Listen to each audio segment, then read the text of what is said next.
Marvel movie I've seen was The Avengers, and let's be honest, that was amazing. You know, that was every comic book fan's dream, to see all those characters on a big screen. $1.5 billion worldwide, and that's how much money Avengers made. That's one of the most successful films of all time.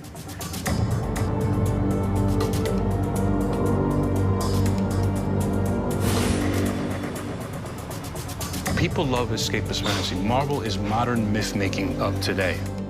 When I was growing up, I was the only guy for probably 500 miles who could tell you that Tony Stark was Iron Man. Now we all know it, and it's great.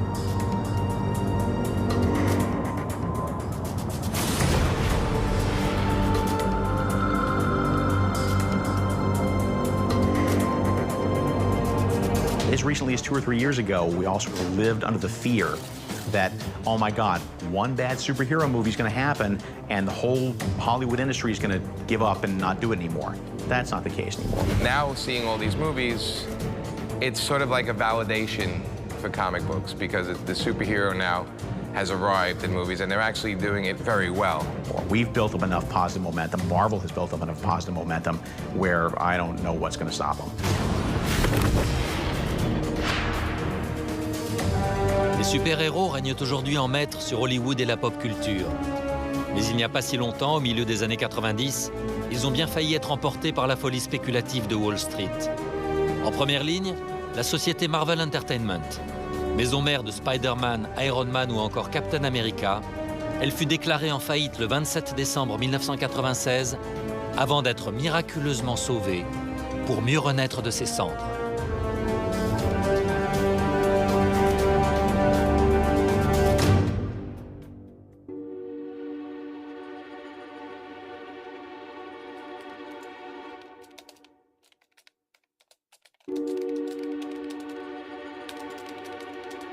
Comics in general, and Marvel was no exception to this, sales were beginning to decline in the 1980s.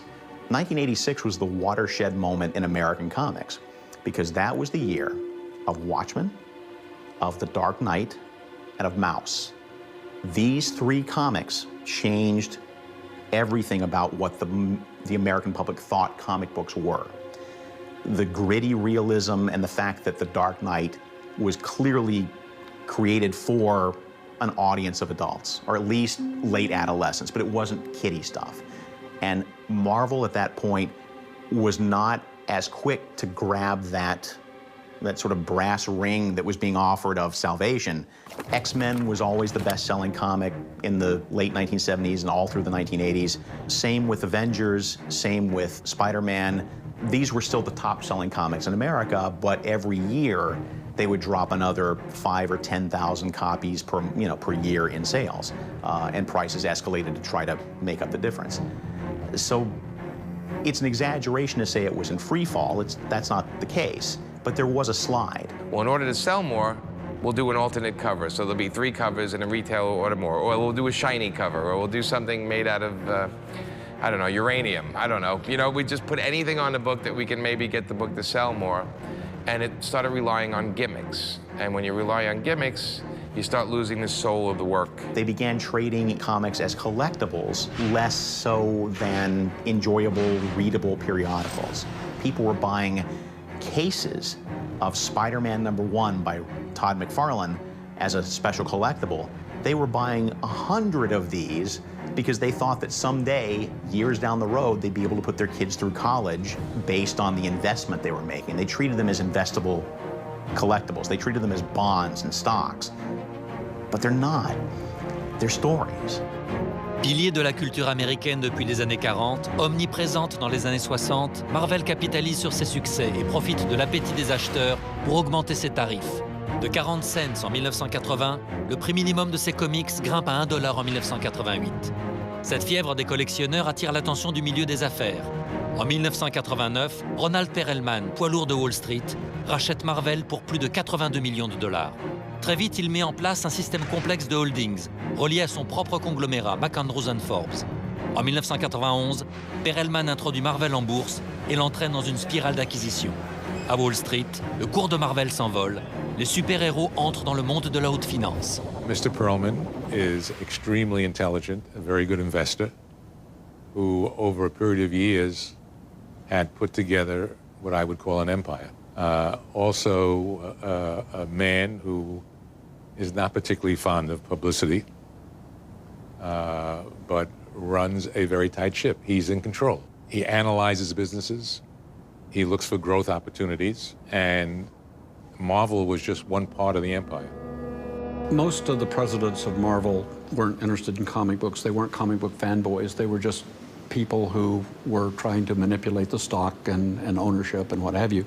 I had very little to do with Ron Perlman. He had a townhouse and his own entourage, and he did not come down to Marvel. The higher executives, like the presidents, came to him, and he had no input into the day-to-day comic books or storylines or characters or any of that. He could have cared less. The famous story is that Perlman bought Marvel assuming that Superman was part of the deal, and only finding out afterwards that, oh, by the way, he's another company. They didn't know what they were buying. They just knew that this was a potential profit center for them. And I don't think it really sank in on me at the time, the impact that Ron Perlman buying Marvel Comics had and was going to have. At that point, it just seemed like, oh, well, at least there's some money in the coffers, at least somebody's taking care of the company. But I and many of my fellow freelancers sort of saw, as the months and the years went on, that suddenly major Wall Street corporations and major money players were treating the companies the same way we treated the comics in the 1990s, as collectibles. The idea that they weren't buying these companies because they wanted good comics to come out. They even cared about the characters. The comic book editors that reported to me, really, I allowed them to think that we were in the business of publishing comic books. But we were really in the business of intellectual properties. And the idea was that to publish the comic books, you kept the characters alive, the 5,000 or so Marvel characters, and you kept the copyrights and trademarks alive, and you kept them in front of the public so that we could sell lunchboxes and bed sheets and movies and TV shows. That's where the big money was. Well, there's the dire situation from the financial point of view. The business plan had been for Marvel to continue to buy companies like Panini, cash flow, no growth. So we bought a whole series of companies that had cash flow and no growth. And we convinced Wall Street that buying flat companies was the same thing as growth. There was approximately $500 million of bank debt, made up of a revolving credit facility and a term loan. And then there must have been something in the area of $1 million of trade debt and other debt, maybe more. But the bank debt was secured. They had liens on essentially all of the assets of entertainment and entertainment subsidiaries, including the foreign companies, Panini. So the bank group basically had liens on all of the operating assets. As we started to have to pay off the interest and we felt pressure to make more and more money, we started to make really stupid business decisions.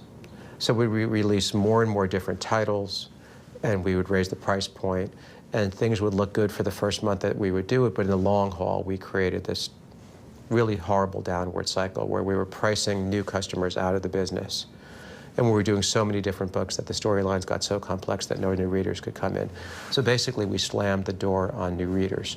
The challenge was to look surprised when the circulation numbers dropped, but I couldn't look surprised.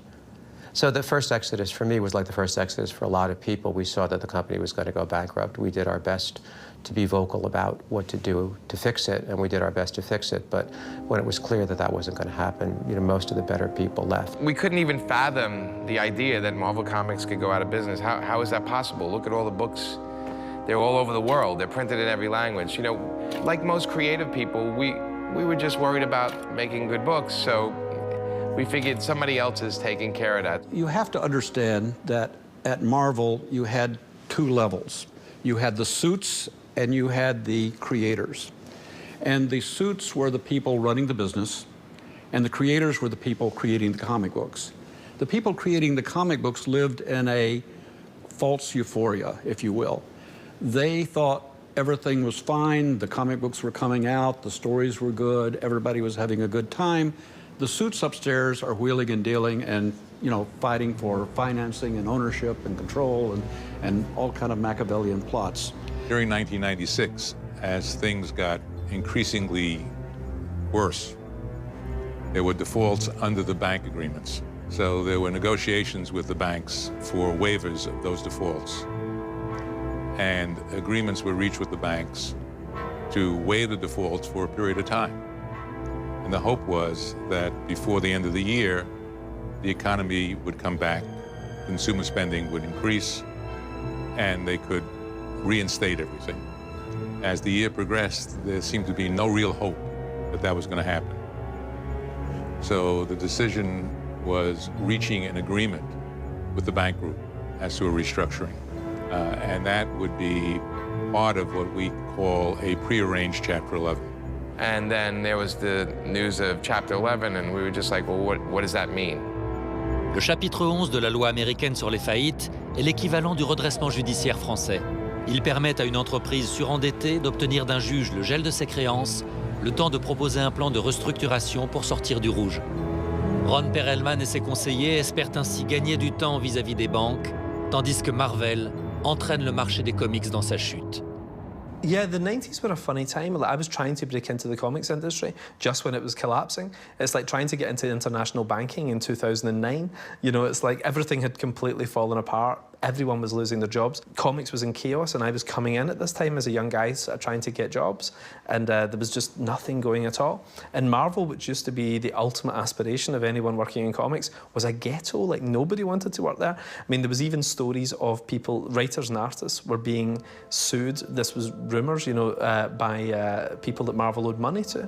Like, because they couldn't get the money out of Marvel, they were coming after the writers and artists and sending them lawyers' letters trying to get cash. So people were getting hit with massive bills. The place was insane. It was nuts. So it's not as if it was a secret that things were heating up at Marvel, that things were dire there.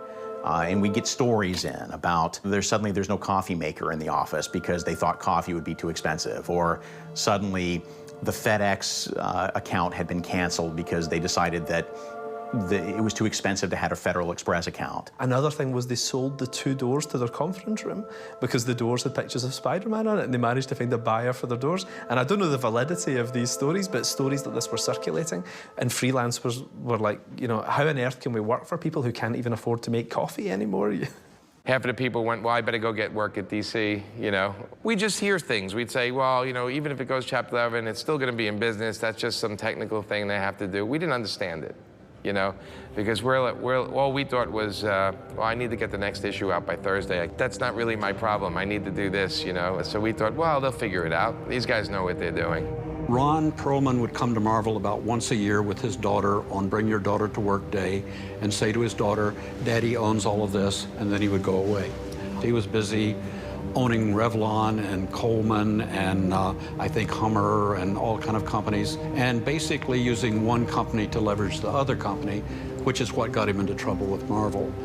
Because what Ron Perlman didn't realize is that there was a bigger shark than him swimming in the waters named Carl Icahn. Who was Mr. Icahn? There are various descriptions of Mr. Icahn. And back in the 90s and the 80s, Mr.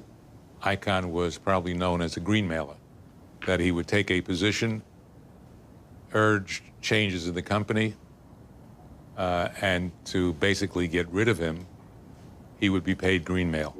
So if he took a 10% or 13% or 14% interest in an entity, the entity would pay him a premium over the market value of that stock to go away and stop bothering them. And he was very successful at it. What precipitated his interest is very speculative. My own guess is that he read the proposed disclosure statement, noticed that Mr. Perlman, through his companies, was going to infuse another $365 million, and probably came to the conclusion that if Mr. Perlman was going to put in that kind of money, there must be something here that he knows about that nobody else knows about, and it might be worth his investment. So he became active in the Chapter 11 case. Now there is an even more supreme struggle for the fate of Marvel. But it is like for us, it is as if we were watching Galactus and the Silver Surfer slug it out above our heads in the skies above, and we are just ordinary mortals. That is the scale at which the battle is going on. We have no control over it, but we want to see what's happening next because our jobs and livelihoods depend on it. Entre les titans Ron Perelman et Carl Icahn, la guerre pour le contrôle de Marvel est déclarée. Au fil des mois, Icahn a racheté le tiers de la dette du groupe. S'il obtient plus de 50% du capital de Marvel Entertainment, il pourra imposer son propre conseil d'administration. Il ignore qu'en coulisses, un outsider s'apprête à entrer dans l'arène. Toy Biz, la filiale jouet de Marvel, dirigée par le financier Ike Perlmutter et son responsable créatif, Avi Arad. I was always a storyteller. I find that it made life easier. Developing toys is very much like developing a show or a movie. To tell a story, you have to find a reason why would someone want to play with it. When we started talking about Toy Biz, that I believe initially bought it for liquidation, just to take it apart and sell it in pieces. And then I noticed that he has rights for Marvel. Wait a second. This little company have the rights for the whole Marvel library for toys. That's unbelievable. Ike, who is absolute genius businessman, but had no interest or affinity for comic books. The only thing he always understood instinctively is the value of a trademark. Ron Perlman had done a deal with Ike Perlmutter where he got 25% of ownership of Toy Biz, but it had extra voting rights that were equivalent to about 76% or so. So basically, that gave Toy Biz an unlimited, royalty-free license to do Marvel action figures and toys, paying Marvel nothing. But in return, Perlman got controlling ownership. So it was a very sweet deal. They made toys and paid no licensing fee.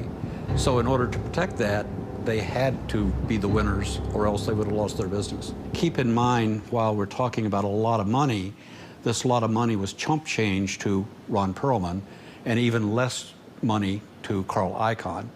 At the time Perlmutter took over the company, he had put all of his eggs in that basket. He had nowhere else to go if he didn't win the ownership. It became a David and Goliath because between Carl and Ron Perlman, there was power, a lot of influence on Wall Street. And we were like these two guys with an accent. It's different. Was it a war? Yeah.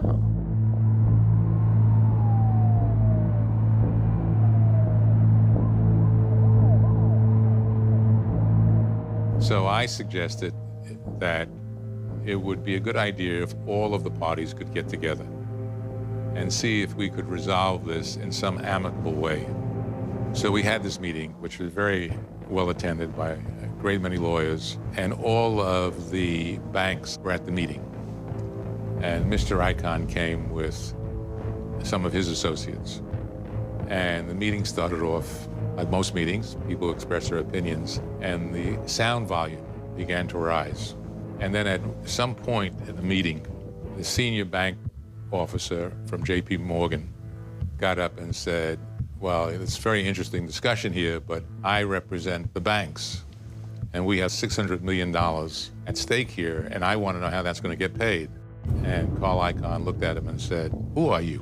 And Mr. Repko explained who he was again, and Mr. Icahn said, if I need comic relief, I'll turn on my TV set, which got Mr. Repko very upset. And Repko said, I don't have to put up with this. And he slammed down the lid on his attaché case. And with that, the other 6 or 7 banks did the same thing. And they all got up and walked out. So now we were left in a meeting without the banks. And the meeting broke up in disarray. And nothing was accomplished. Juin 1997, la justice approuve le plan de Carl Icahn et l'autorise à devenir actionnaire majoritaire des 3 holdings administrant Marvel. Prochaine étape pour Icahn, contrôlait la société opératrice Marvel Entertainment. Au bout de 6 mois de conflit, Ron Perelman réalise qu'il a plus à perdre qu'à gagner dans cette bataille et décide d'abandonner. Carl Icahn, qui n'a toujours pas remboursé les banques, estime désormais avoir tous les droits sur Marvel. When Carl Icahn was taking over the company, he summoned us up to his office. He had about 150 of his closest advisors sitting around the table, as well as people standing around the walls. And I sat at the head of this conference table, caddy corner with Carl Icahn at the top. And we put our heads together, and I explained to him how comic books work. And we talked back and forth, buzz, buzz, buzz, buzz. And that was his introduction into what he had just taken over. Well, listen, Carl is a businessman. It could have been a comic book company, it could have been a bra company, it could have been, I don't know, a chair company. For him, part of the ability of Carl Icahn, who is unfortunately very, very good in what he does, is that he doesn't fall in love with anything. I think if he looked at the comic book business and say, well, it's really a suffering business, he may have just closed it. I said, we have the characters, we don't need the books.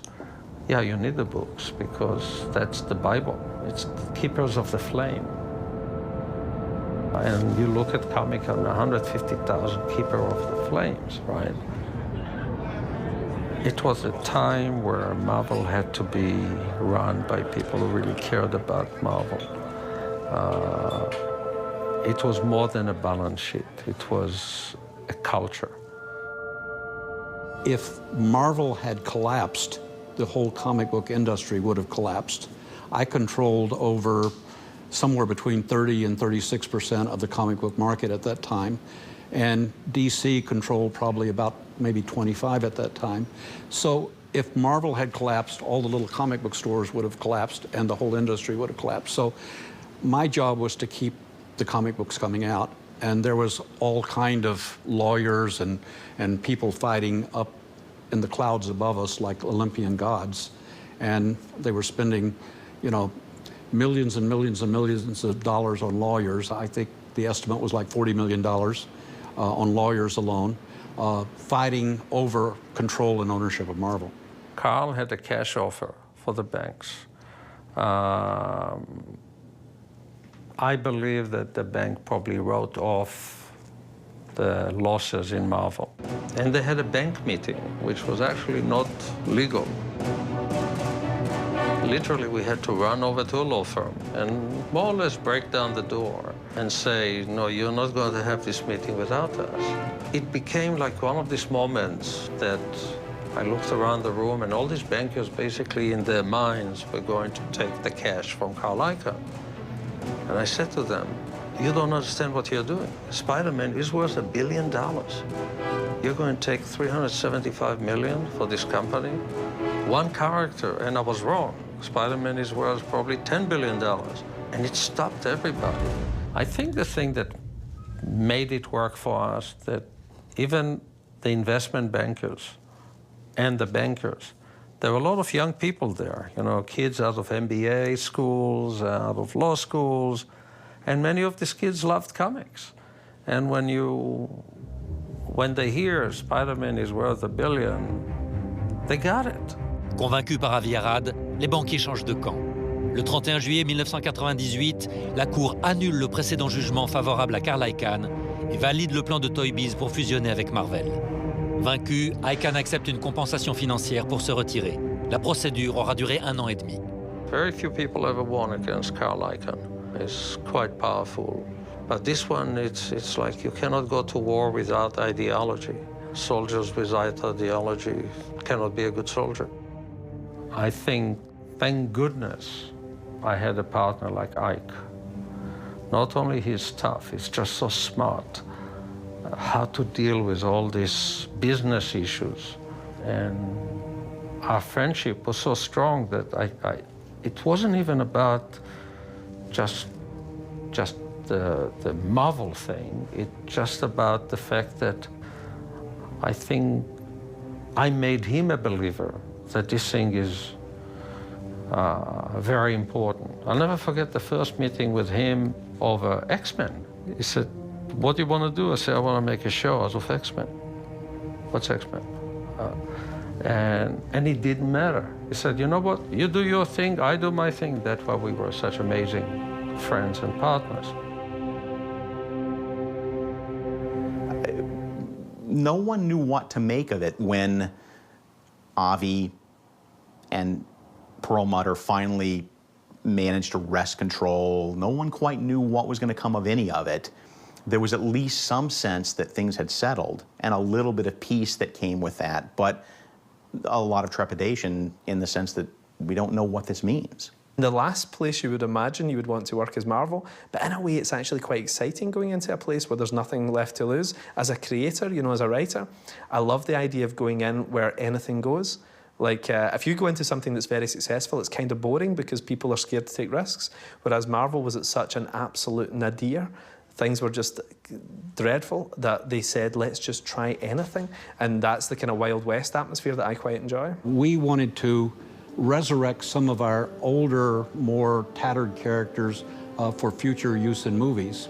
So I talked with Joe Calamari, and Joe suggested that maybe we should do a deal with Jimmy Palmiotti and Joe Quesada. Joe and I would go to the cons with our own company event. We formed this small company. We put out a couple of titles like Ash and Painkiller Jane and 22 Brides, and we self-published it. They weren't great books, but they were fun books. And them saying, we want to see what you guys would do with Marvel Comics if you had the chance. And for Joe and I, we sat there and said, oh my God, they're gonna let us do anything we want? I put them up in the penthouse, which was a little office on roof level, well away from my comic book creators down on my floor, because there was a certain amount of resentment that I was giving away 4 characters to this new group to create under the name Marvel Knights, a whole new line of comic books. Me and Joe were like, we have the whole penthouse? And again, we even had a separate, you had to go through a secretary to get up the stairs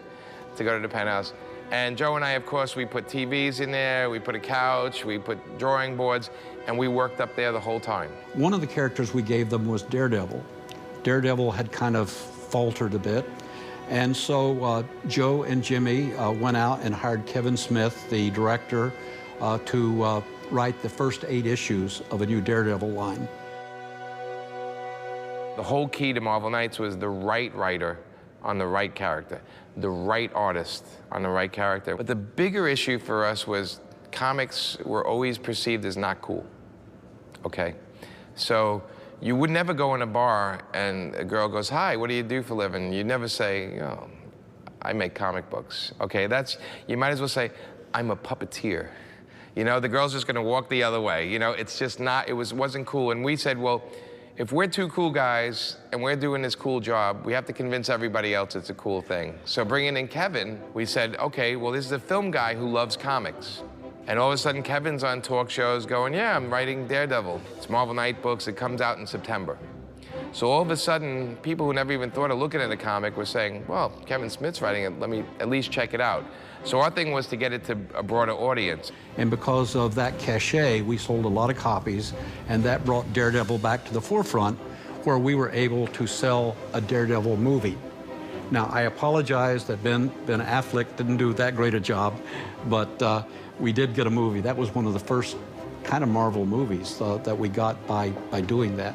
Having Kevin there in the launch of Marvel Knights, having us doing like MTV and all these different shows, I think was the actual start where Hollywood started to come in, to make its way into comics, where all of a sudden, if Kevin Smith is a filmmaker and he's interested in this, maybe they'd be interested in making more movies, or maybe another filmmaker wants to write a book, or a guy who's a screenwriter wants to write a comic. I remember I was at a party with Spike Lee and Wesley Snipes, and Wesley Snipes came up to me and said, Jimmy, come outside, I want to talk to you. And he's like, I want to be the Black Panther. Can you make that happen for me? So all of a sudden, people in Hollywood want to be the characters they grew up with.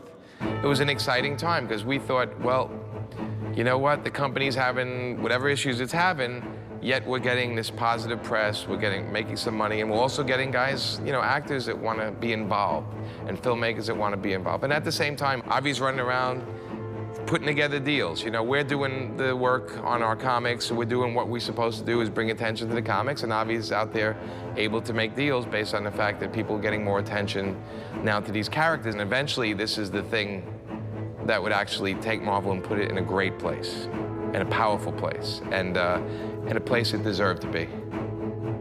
My biggest issue at the time was that if you want to unleash the value, we have to go to Hollywood.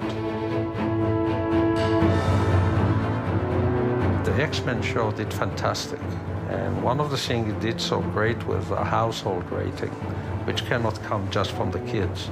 So it was very clear that you had teenagers and students watching the show.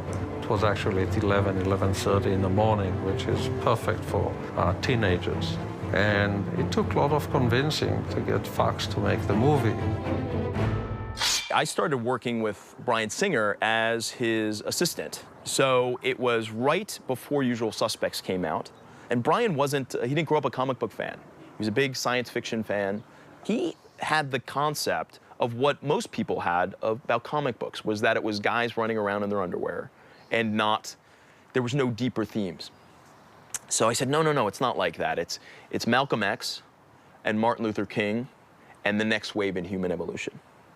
And what if sometime next week there's a story on the news that there's a new level of humanity on the planet? Would we say, oh my God, our children are going to be stronger and better, they're going to deal with global warming and nuclear proliferation and make a better planet? Or would we react with fear in that Darwinian sense? And he's like, wow, okay, I like that. Marvel at that time, even though they had sold the rights for X-Men to Fox, they still had approval rights over anything that would violate the integrity or damage their copyright on the character. So we needed to get the approval of Marvel in the direction we were going to go. So went over to Marvel and met with Avi Arad and Stan Lee. And for a kid who grew up, who has 30,000 comic books, who waited for comic book day, I got to meet the Pope, you know? And Stan Lee, to any comic book fan, is the Pope. And we basically told him what we wanted to do, which was really go back away from what X-Men was doing in the comics with Age of Apocalypse, and really rooted in that Byrne, Claremont, it's a school era. So July of '96, Bryan and I wrote the treatment together. And then through 4 long and hard years, we went through development, production, and release in July of 2000. D'un bout à l'autre des États-Unis, Marvel renaît de ses cendres. À Los Angeles, Avi Arad, promu directeur de création du groupe, négocie les futures adaptations cinéma. À New York, le PDG Ike Perlmutter appelle à la rescousse Bill Jemas pour redresser les finances de la branche édition. Avec Joe Quesada comme directeur éditorial, Jemas procède à plusieurs licenciements, mais surtout, il organise le renouveau artistique de la société. And it was spectacular. Quesada and Bill Jemas, who had come from another arm of trading card publishing or whatever, we didn't know what to make of that alchemy. But oh my God, they set the comics on fire. Well, Bill Jemas actually had a very, very interesting idea whenever he suddenly became president of Marvel, which was to start the books over again from scratch. And it was very, very clever, actually, because there had been 50 years of continuity that made it almost impossible to read the books. Because to understand this issue of Spider-Man, you had to have read this issue of X-Men 4.5 years ago and everything. It was just almost impossible for regular readers to just come in. It was starting to appeal to a very niche audience. We created the ultimate line, which rather than being written like a soap opera where each issue related to the past issue, they were written 6-issue story arcs. So we would go to a writer and ask them to write Ultimate Spider-Man or Ultimate X-Men as if they were writing a movie, as opposed to if they were writing a comic book. We all thought was an incredibly stupid idea, because we were hidebound to what had come before. And we were all of the feeling of, well, how do you do it better than Stan Lee and Steve Ditko? Well, you don't do it better, you do it differently. You do it for a new time. You do it for a new audience. Fortunately, there were a handful of writers, most notably Brian Bendis and Mark Millar, and Joe Quesada, who was running an imprint called Marvel Knights, who may not have quite believed that was going to work, but liked me enough personally to hope. These 3 creators set the tone from Marvel. Joe Quesada phoned me up and he said to me, Mark, the lunatics are now running the asylum. Would you like to come and join us? Because he'd just been put in charge of Marvel. And I thought, how can I refuse an offer like that? And I actually took a pay cut to go and work at Marvel.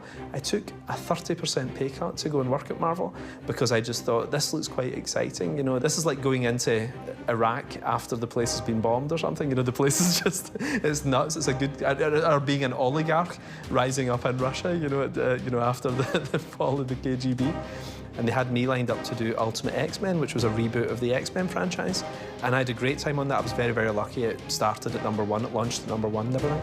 And that gave me a certain amount of kind of credibility at Marvel. So like, it was a really exciting time. And the 5 years that followed, I think, is probably the most creatively interesting at Marvel, I would say, since maybe the 80s, but even possibly the 60s, whenever everything started.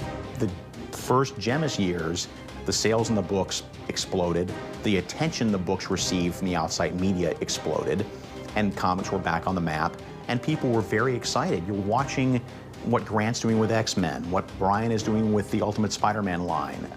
These are must-read comics. Marvel's all about, if your book sells well, then you know you can do anything you like, which is lovely. You know, it's a great position to be in. So because my first book had sold so well, they said, what do you want to do next? And I said, I'd love to revamp the Avengers franchise. And they said to me, people don't like the Avengers. And they showed me the sales figures. You know, I wanted to go in and make these characters work for the 21st century. So I wrote an outline for it, and the guys really liked it. And Bill said, look, you've made us money on X-Men.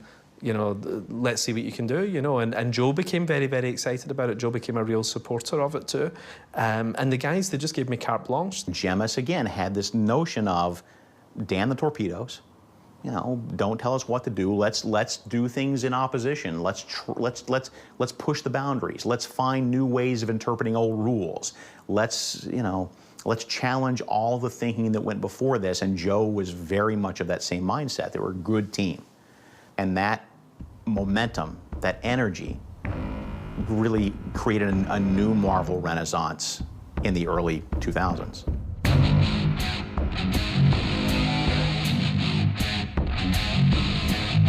When a big movie will come out, say Iron Man, people are like, I want to read Iron Man #1. Reading Iron Man #1 for a person who just saw the Iron Man movie is not the same thing. It was in Vietnam, there were communists, so the Ultimate Universe and the whole line of books is sort of a way to bring people that are of this time period into Marvel Comics and into these characters in a way that they can relate to, as opposed to having to go back and dig through all that continuity and history.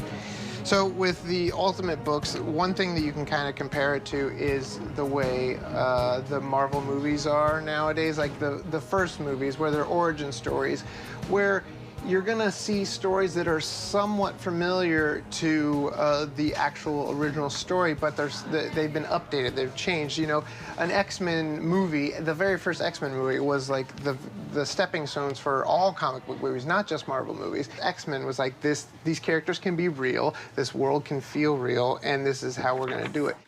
X-Men was, I think, the first movie for my generation, our generation, that younger generation at the time, which really took comic books seriously. X-Men was the first step towards being able to do Spider-Man, being able to do Captain America, being able to do Iron Man. That was the seed from which the whole Marvel movie universe sprung. Well, I think the first X-Men showed two things. One, you could make these movies cheap with almost nobodies or very, very low voltage stars in them.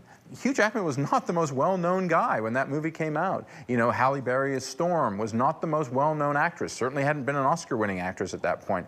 And secondly, you could make them that they appeal to all genres and demographics.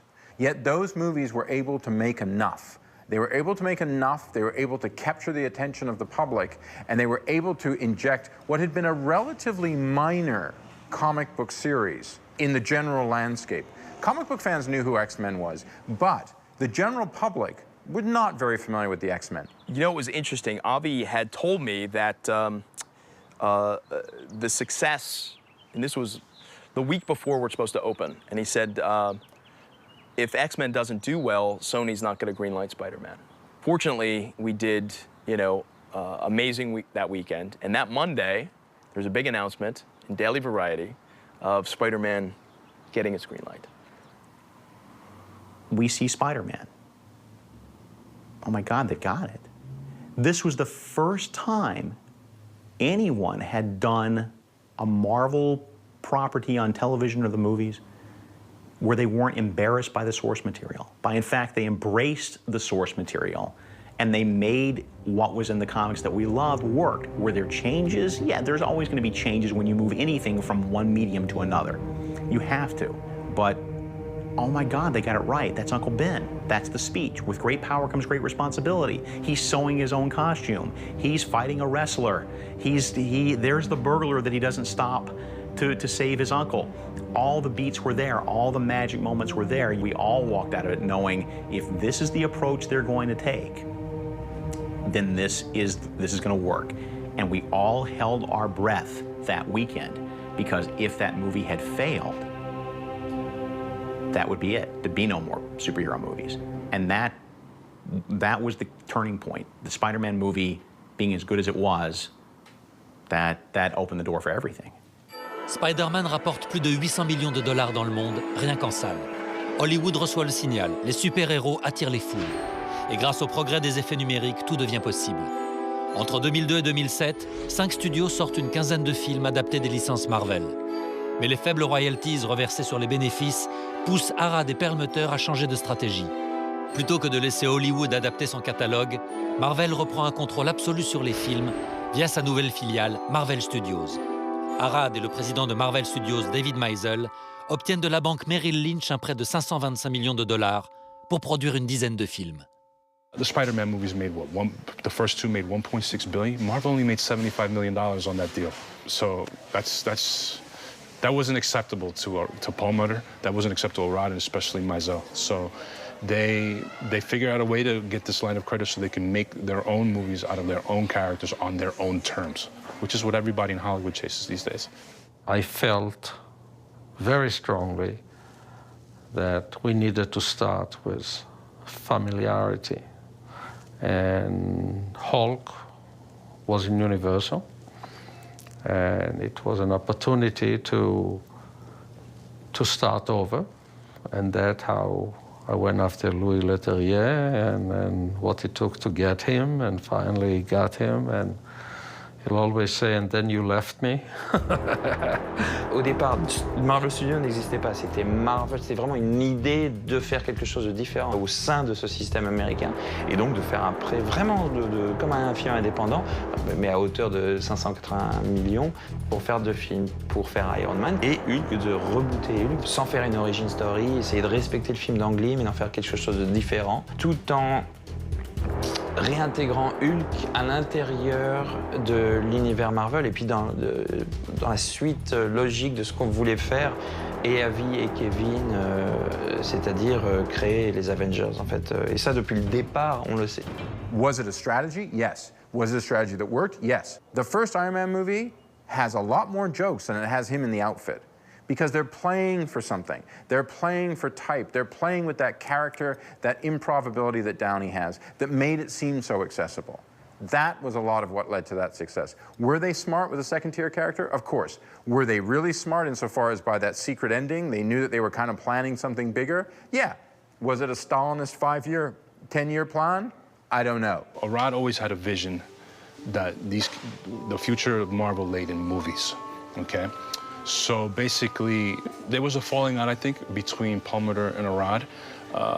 David Meisel was becoming more of the favorite son to Perlmutter than Arad. Arad fell shortchanged, so when he set up the line of credit for Marvel, he said, you know what, I'm not going to deal with this anymore. I'm not the favorite son anymore, so I'm going to take $59 million, cash out my options, and leave the company. And that's exactly what he did. There were a lot of things I wanted to do that would have been a conflict under Marvel. And there was a time in my life, in 2006, where I felt it's all in place.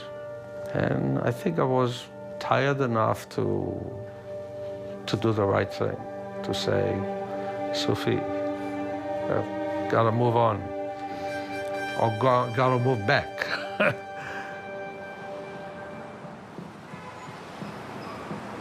The good news is Marvel was saved. The bad news is we've been saved by Dr. Doom, and he controls now. Ike, if you meet him, is a very short guy who dresses very snappy in a very slick little suit. And he came around and was introduced to everybody. And then people started disappearing. He did away with the free coffee. He canceled the Christmas party. He started haranguing people for Xeroxing on only one side of the paper. He's a very tight with the nickel kind of guy. It's a true story. He would go through the halls and he would look at people's offices and he would look for paper clips on the floor and he would pick them up and hand them back to you and insist that you not waste his money this way. He would literally go around looking for paper clips on the floor to reuse. This is the level of respect that the editors felt they were getting. That's absurd. This is, talk about feeling micromanaged. I think have just one photograph of him ever be found. If you Google Ike, you will find this one photo that I think was taken in 1989 or something like that, and that's an incredible feat. Je l'ai vu une fois à l'avant-première d'Iron Man avec une perruque bouclée, des lunettes de soleil et une fausse moustache. Il était au 10e rang en train de manger du popcorn. Steven Broussard, qui était le coproducteur, est arrivé et a fait « Regarde, c'est Ike !» Il y a des légendes, c'est à l'intérieur de Marvel, il y a des légendes. On dit, attends, Ike porte toujours un pistolet sur lui, toujours, chargé. Tu dis, ah, pourquoi? Ike Perlmutter reste seul maître à bord. Grâce au triomphe mondial d'Iron Man, Marvel Studios s'impose définitivement à Hollywood. Entre 2002 et 2008, le chiffre d'affaires du groupe a quasiment triplé. Il repose désormais à 80% sur la vente de produits dérivés et sur le cinéma. À l'été 2009, Perlmutter négocie dans le plus grand secret le rachat de Marvel par Disney pour plus de 4 milliards de dollars. L'annonce est officialisée le 31 août. Perlmutter conserve son poste de PDG et nomme Kevin Feige à la tête de Marvel Studios, qui pulvérise le box-office en 2012 avec Avengers. Sous Disney et Perlmutter, Marvel accélère sa mutation en empire multimédia, contrôlant ses projets au plus près. It was surprised the entire comics industry the Monday morning that we all opened up our web pages and visited our websites to see what the news was and found out that the Disney empire had taken over Marvel. It was not a good feeling at first. Not that the folks at Disney aren't fine people. You're going to get me fired. But it's that a sense of a corporate takeover like that always leaves everybody a little nervous. What happens to the people who we are working with? Is there, you know, are there going to be redundancies in the divisions where they're going to want to fire people that we like? Are they still interested in publishing comics? We don't know. We were able to break what their secret announcement was, what their secret movie was for 2014, the secret Marvel movie, and it was Guardians of the Galaxy. So we leaked that out before the mainstream press. So the mainstream press, the Hollywood Reporter, Variety, gave us the credit for breaking that story. Marvel didn't like that. They didn't like that this quote-unquote fanboy site broke the news, you know, of their exclusive before Comic-Con. They were furious. They wanted to know who our sources were. They made all sorts of, they made empty threats, you know, that, you know, if you can tell us who your sources are, we won't prosecute you, we won't do anything to you, we won't harm you, basically. Because not only did we break the Guardians of the Galaxy, they tried to enforce us, they tried to bully us, and then it blew up in their faces because it was now public. It was awesome, it was beautiful. Since then, they took in a very, very antagonistic stance with us. Now, for better or worse, Marvel is owned by Disney. It's a multinational corporation. Every statement, every interview, everything that Joe Quesada and editor Axel Alonso and any of these people do, you know, they have to be aware that they've got big mouths, you know, looking at them. They don't want to step over any sort of lines. Let's be honest, a studio that was kind of almost thinking about closing its animation division in the 80s to owning ABC television, to owning vast resources, to having theme parks all over the world, to buying Pixar. Then you have the acquisition of Marvel. And more recently, you've had the acquisition of Lucasfilms. So Disney is being a very smart corporate entity. They're just buying the best. And they don't have to do half the work. Because when you buy Pixar, you've got John Lasseter and his team. When you buy Marvel, you've got a long history, as this store and many of them around the world show, of already created characters with storyboards and histories and identities and lovers and backstories and villains. You're buying Lucasfilms? Well, you know, you already get Han Solo in the deal. Actually, you get Indiana Jones as well. Disney's, you know, global. And with that global comes power, and I think the idea that you can launch a film like The Avengers all over the world at once. I like the idea that in India, The Avengers is playing and kids want Spider-Man toys and all this kind of stuff. You know, so I try to look at it as a very positive thing. Where I was around when they were in Chapter 11, I'm thinking, oh, what's the chances that that's gonna happen again? You know, probably slim to none. So with this kind of security there, I think now a lot of experimentation can come, and I have a real positive outlook on how it's going to really affect. It's the best of all possible worlds. There is no edict that comes down that says, okay, Avengers made $1 gajillion. Now we want the comic to be exactly that. Disney's great about that. Marvel's great about that. They understand that the strength is not in what we're publishing now. The strength is what we're going to be publishing 6 months from now or 12 months from now as well. In other words, you have to let creative do its magic. And I gotta say, and I'm not just saying this to keep my job, so far so good.